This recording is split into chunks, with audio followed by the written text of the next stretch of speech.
the first part of my interview with Levi Johnston yesterday, the ex-fiance of Sarah Palin's daughter accused the Palins of spreading lies about him and of keeping him from spending alone time with his 3-month-old son, Tripp.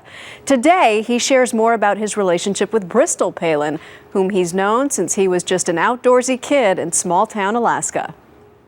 I think growing up when I was younger, we did a lot of bird hunting and hunting like rabbits and that kind of thing.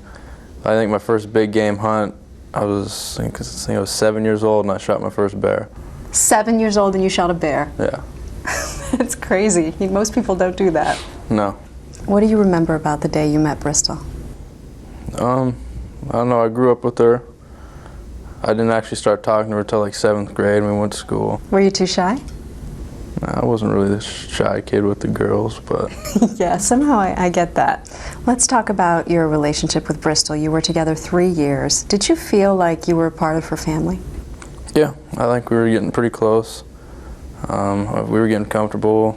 I liked her family. After all the media started, you know, and we started going downhill a little bit, and we just started fighting and things weren't working out. I think after the whole vice president thing happened, I mean, all their attitudes changed, and we just weren't seeing eye to eye with each other anymore. And I thought it'd be best that we both did to break up for a little bit and see what happens. We just couldn't even like have a conversation without fighting, I guess, anymore. It was just getting really bad. Have you talked to her since you broke up? Oh yeah. You talk frequently?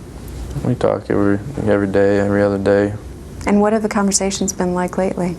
They're real short. You know, I call to see how my baby's doing, that kind of thing. But we don't really sit there and talk like, hey, how you been? I mean, she's real short with me. Let's talk about him as a dad. Have you seen him with his son? Yeah, it's absolutely amazing. He's a complete natural. When he's holding Tripp, it's just, you know, it brings tears to my eyes. It's beautiful. Look into your future. What do you see in a perfect world? That everything will be reconciled, that we can get together, and if for no other reason, for Tripp, he deserves to know both grandmas and grandpas and aunts and uncles and mom and dad. I had a really rough summer, and he was what kept me going. Just waiting for him. I mean, in Bristol and I talked about it a lot. Just like, well, you'll have Tripp soon, and he'll be there for you. You're still waiting. I'm hoping. I'm begging. Does your heart tell you that this is all going to work out? I don't know how to answer that. I know I can be a good father, and I know I'm gonna be. Can you provide for Tripp? Yeah. Do you have a job? Not like a steady job right now, no. So how can you provide for him? I'd find a way.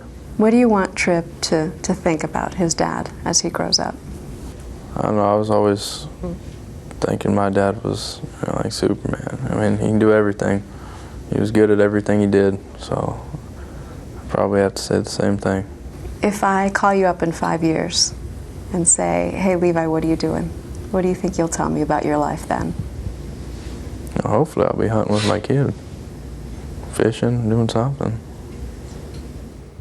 Levi turns 19 next month. If he doesn't have any offers to model or act, he says he will probably work as an electrician. In the meantime, the Johnstons say they want to hold a powwow with the Palins to arrange a custody agreement for baby Tripp.